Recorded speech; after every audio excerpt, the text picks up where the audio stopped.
Have you ever felt invisible? Like your silent prayers are hitting a ceiling? What if I told you that one woman's tears shook heaven so deeply, God answered with a prophet that changed the course of Israel? Welcome to Biblical Stories, where ancient voices speak fresh truths. Here, we uncover the hidden emotions, struggles, and triumphs of the women behind the throne. Don't forget to subscribe and join this journey through faith and fire. My name is Hannah, and for years I lived in silence. Not because I had nothing to say, but because no one wanted to hear what was buried in my soul.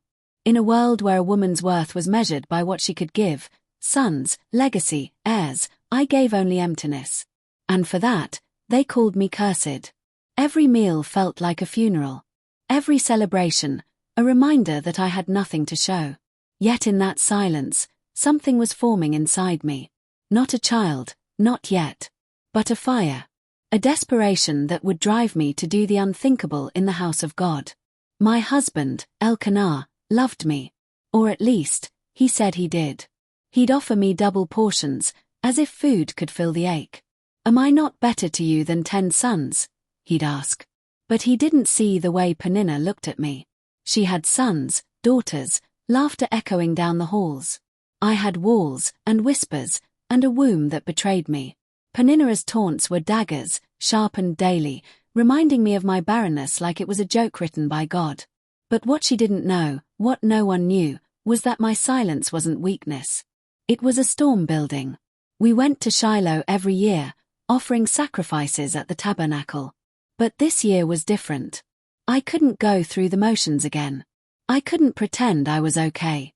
I didn't care about the feast. I left the table and found myself in the temple, face soaked in tears, heart unraveling. I wasn't praying with pretty words. I was pleading, bargaining. Lord of hosts, I whispered, if you will see me, if you will not forget me, then I will give him back to you. He'll be yours, all the days of his life. I wasn't just asking for a son, I was offering a legacy. My mouth moved, but no sound came. The words were between me and God, raw, messy, holy. But the priest saw me. Eli. He thought I was drunk. Isn't that how people are? Quick to judge your pain when they've never had to carry it. How long will you stay drunk? He barked. I wiped my face and looked up. I'm not drunk, I said. I've poured out my soul before the Lord. That moment could have broken me. But instead, something shifted. Eli softened. Go in peace, he said. May the God of Israel grant your request. I left that temple different. No, I wasn't pregnant. Not yet. But I had peace. For the first time in years, I slept. I ate. I smiled. Something had happened in that holy exchange. I had finally been seen. And not by my husband. Not by Peninnah. But by the God who counts every tear. Days passed. Weeks. Then, signs. Delicate, almost unbelievable. My body changed. My hope swelled. And then one morning, I knew, life was growing inside me. A boy. A promise. I named him Samuel, because I asked the Lord for him. Holding Samuel was like holding a miracle wrapped in skin. I sang over him, cried over him, memorized every detail of his face. But I didn't forget my vow. I knew he wasn't mine to keep. I nursed him, raised him, cherished every laugh and every cry. And when he was old enough, I took him back to Shiloh. Can you imagine that walk? Every step a goodbye. But I had made a promise. And the God who gave had every right to receive. I looked Eli in the eyes and said, this is the boy I prayed for. I am giving him to the Lord. Letting go of Samuel was the hardest thing I've ever done. But in that surrender, I found joy. Real joy. Not the kind that fades when the cradle is empty, but the kind that anchors you when the world is spinning. I visited him every year, bringing him a little robe I made with my own hands. And each year, I saw the boy I once wept for becoming a voice to a nation. A prophet. A judge. A man who would anoint kings. And I knew, this was bigger than me. My pain had purpose. My waiting had weight. You see, I wasn't just a woman desperate for a baby. I was a woman desperate to be seen. And in that temple, when I poured my heart out, God didn't just hear me, He honored me. I was once mocked, overlooked, dismissed. But now, I was remembered. Not for what I lacked, but for what I gave. My story isn't about barrenness. It's about surrender. And sometimes, the things we're willing to lay down become the seeds of something eternal. People still talk about Samuel, but they forget he started in silence. In bitterness. In brokenness. My name doesn't echo like his. But I don't mind. Because I know, behind every prophet, there's a prayer. Behind every voice, there's a vow. And behind Samuel's legacy, there was a woman who wouldn't let go of God until heaven moved. That woman was me. My name is Hannah.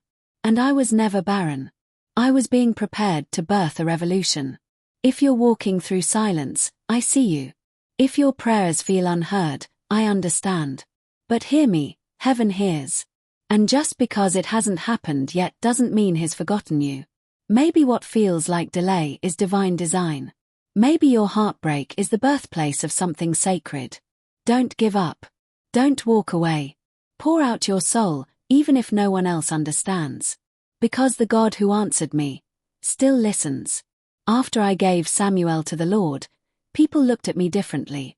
Not because I had a child, but because I had peace.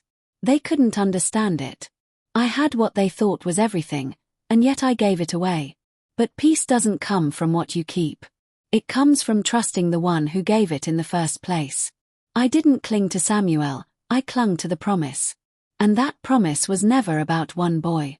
It was about what God was doing in a nation through a woman no one thought mattered. What the world saw as my shame, God used as my strength.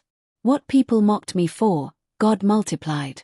After Samuel, the Lord gave me more children, sons and daughters I never asked for. But the real miracle wasn't my full house. It was my full heart. I had tasted the kindness of God in the middle of my emptiness, and nothing could compare.